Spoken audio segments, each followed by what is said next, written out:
Olá galera, bem-vindos a mais um vídeo aqui do meu canal. Sou o professor Alan e estarei apresentando para vocês mais um vídeo referente ao tópico Matemática Financeira com enfoque computacional. Nesse vídeo aqui nós vamos estar dando continuidade ao que vimos trabalhando no vídeo passado, que é falar um pouquinho sobre esse material e também sobre a linguagem Python. No vídeo passado nós fizemos um comentário aqui importante, que esse material aqui usa de programação e que programação vai ser secundária na disciplina Matemática Financeira e Estatística, sendo mais solicitado para trabalhos para casa, tá certo? Vimos também de modo assim bem resumido o que é a linguagem Python, certo?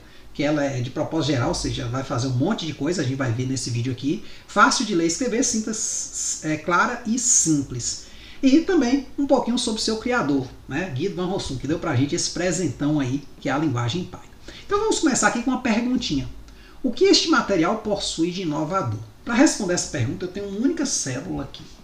Se eu, por exemplo, apertar esse maisinho aqui, ele cria essa célula, que é uma célula de código. Vou deixar aqui as duas porque eu vou falar da célula de código primeiro, depois vou falar da célula de texto, que me permite colocar texto também.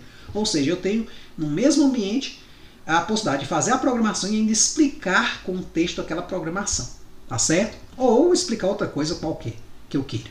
Então, vamos pegar aqui um programa simples. Programa que soma dois números, os números A e B. A igual a 1, B igual a 2, print A mais B. Quem já programou em outras linguagens sabe que é bem chato, às vezes, imprimir alguma coisa na tela. Em Python isso é bem tranquilo. Então, mas se eu rodar aqui, eu posso apertar Run, ou aqui dentro da célula, selecionar na célula, ficou verde aqui ao redor dela, eu vou dar Ctrl Enter. Pronto, saiu aqui 3. Certo? Se eu mudar aqui para 4, sai 6. Então ele está fazendo a soma. Assim que eu executo, ele vai e calcula. Certo? Essas células também elas trabalham em conjunto. Eu posso ter as variáveis numa célula e o print na outra. Isso aí a gente vai estar vendo ao longo dos vídeos aqui.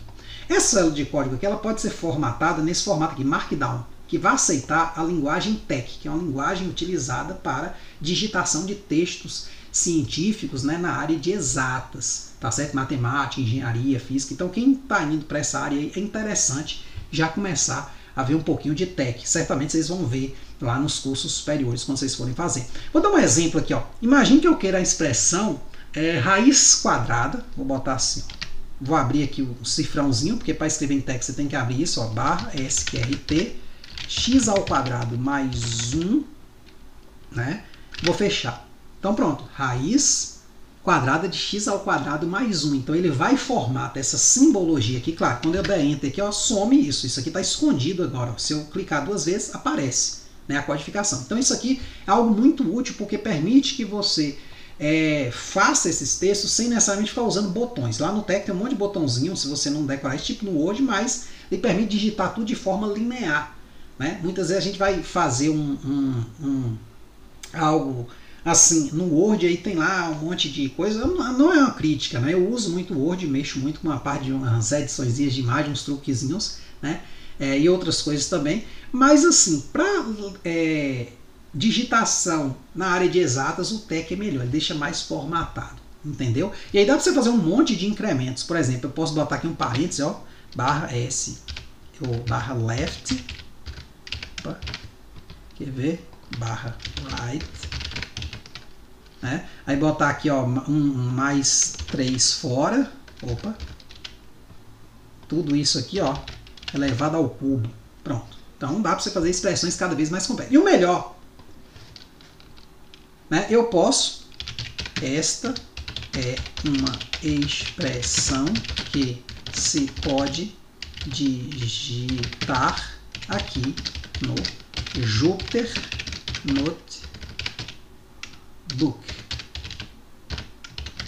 E também a gente vai ver na versão em nuvem, que é a versão Colab, beleza? Se eu der Enter aqui, executar aqui com Run, ou der Ctrl Enter, pronto, apareceu. Então é assim que eu gero um texto com uma figura, boto um hiperlink, se eu clicar aqui, aparece aqui o título do hiperlink, curso Python com Jupyter Notebook, foi a recomendação que eu fiz no vídeo anterior, e aqui o link dele, Então, isso aqui você vai copiando, vai entendendo a lógica. Gerei também esse QR Code aqui no Python, ele vem como uma figura aqui, tá aqui a partezinha final, é esse pedacinho, se eu não me engano, tá aqui. image a partir de qrcode.png, tá aqui o tamanho dele, então a gente configura, são muitos códigos, mas muitos desses códigos você já pega pronto, você só coloca de acordo com a sua necessidade, beleza? E aí, gente, então isso aqui me fez escolher, né, o Jupyter Notebook, que é esse aplicativo aqui, você tem outros, PyCharm, VS Code, né, mas me fez escolher o Jupyter Notebook, que tem a capacidade de você ter a explicação matemática e ter um código para implementar aquilo ali no mesmo material, tá certo? E rodar ele, o que é melhor, né? Aqui na versão em nuvem, por exemplo, nesse link aqui, ó, tá vendo? Ó, ele é assim, feião, mas se eu der Ctrl Enter, ele some, né?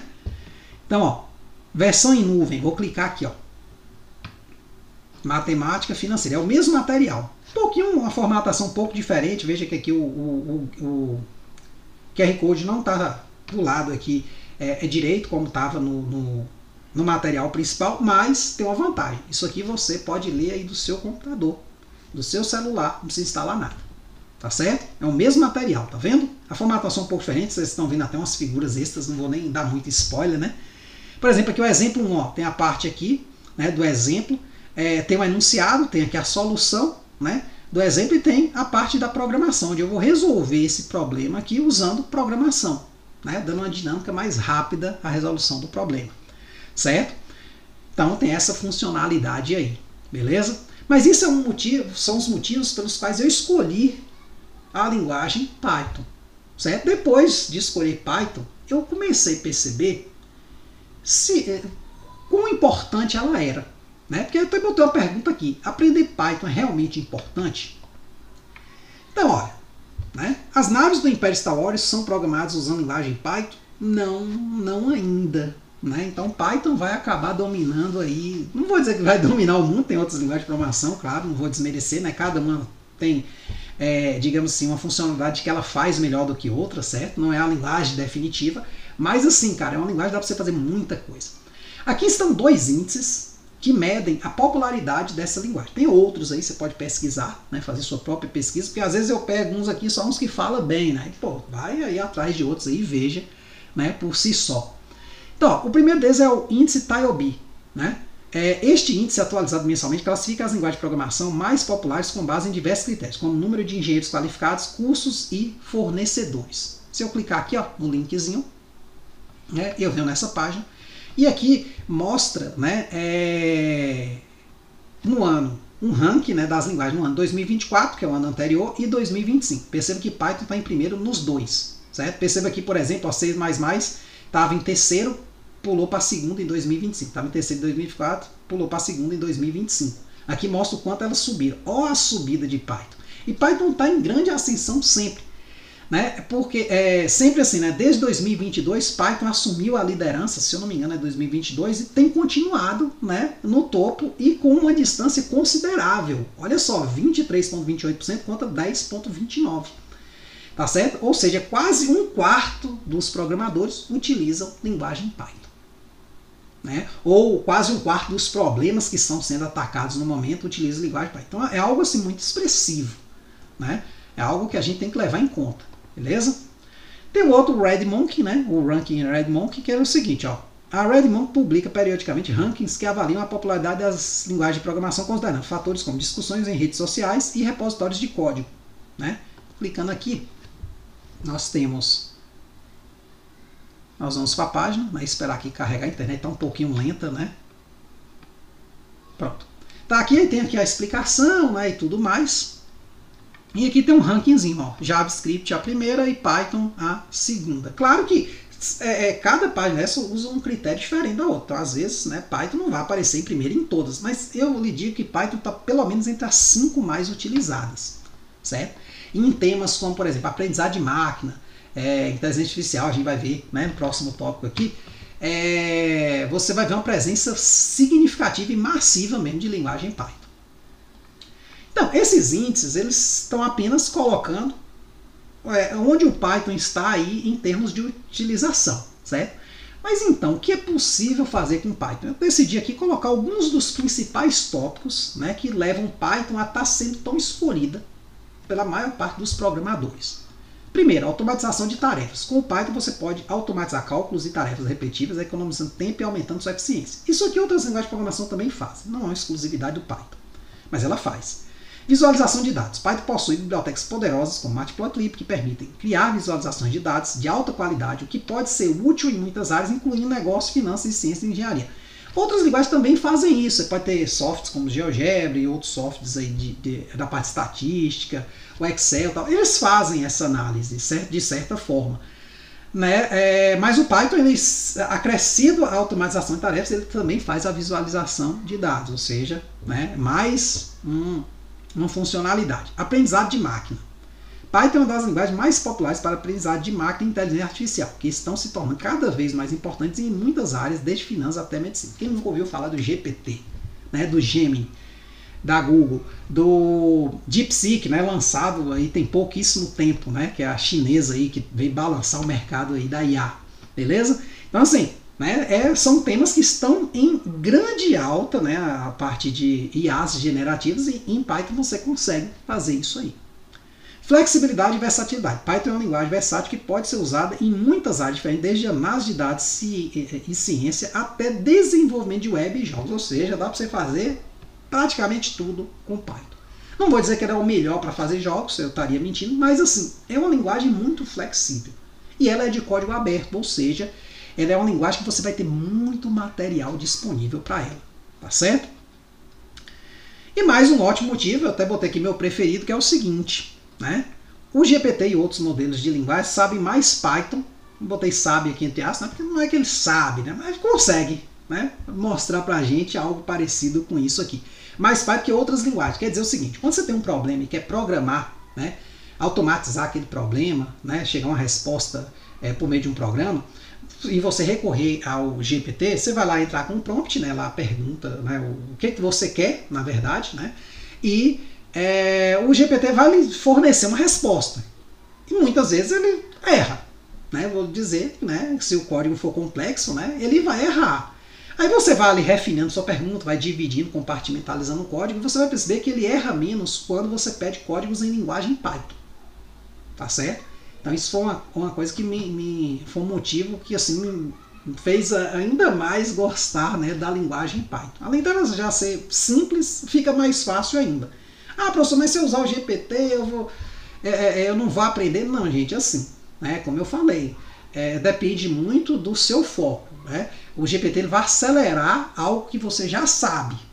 Né? Só que, por exemplo, tem um código lá para fazer uma coisa específica, você não está achando em lugar nenhum. Pô, pergunte lá, você não vai perder seu tempo, né, procurando, já que ele lhe fornece rápido, você pode ir para ele. Aqui tem uma imagenzinha, né, que eu me lembrei, né, assim que eu vi o GPT e outros modelos aí, o Gemini, né, que é desse robozinho aqui, é o Johnny 5, né, um filme, um robô em curto-circuito, é um filme massa, tem o 1 e o 2, né, recomendo que vocês assistam. E aí quando eu vi essas IAs generativas, eu imaginei isso aqui, eu falei, pô, é a ficção, né, virando realidade, né, a ficção virando realidade, né, porque você tinha o Johnny 5, que era só um personagem, né, a gente nem imaginava muito essas coisas, e aí do nada você vê que ele parece estar bem próximo, né, de se tornar real, tá certo? E aí, queria pedir a vocês o seguinte, um pouco sobre o feedback, né, de vocês, é muito importante. Nos ajude a melhorar o material. Após a leitura ou durante a leitura, avalie esse material. Então aqui você tem lá um grupo de perguntas. Né? Tá configurado aqui, pronto. Deixei aberto, né, que o outro estava fechado, não estava conseguindo abrir. Aqui você tem, né, alguns itens de marcar e um espaçozinho final para você dar alguma dica, algo que você viu legal em algum ponto, em algum outro material, alguma ideia que alguém utilizou e achou legal. Você pode dar essa dica também, a gente pode estar fazendo essa implementação. E um outro é caso você ache erros, né, algum erro, né, no material. Isso aqui tá até com o nome errado, deixa eu ver aqui se eu consertei. Não, aqui seria matemática financeira. Ó, vou editar aqui agora, tá vendo? Tinha um errinho aqui no texto, ó, cliquei 2 vezes, ó, matemática financeira e estatística. Então aqui quando você clicar, vai abrir um campozinho lá, você bota, ó, tem um erro lá na parte tal, no exemplo 5 tal, beleza, né? Se você puder me ajudar com isso aí, ou pode botar até no próprio vídeo mesmo, né? Quando eu postar lá no YouTube, se você achar algum errinho, ajude a melhorar o material, um material totalmente gratuito, viu? Todos os materiais que eu faço, 100% são gratuitos, nunca vou cobrar nada, certo? É só uma devolução, né? Sou professor do Instituto Federal, então assim, eu estou devolvendo o que o Instituto me proporciona, beleza, a vocês. Então pode usar à vontade, certo? Próximo vídeo a gente começa de fato a ver o que é matemática financeira. Beleza? Até lá.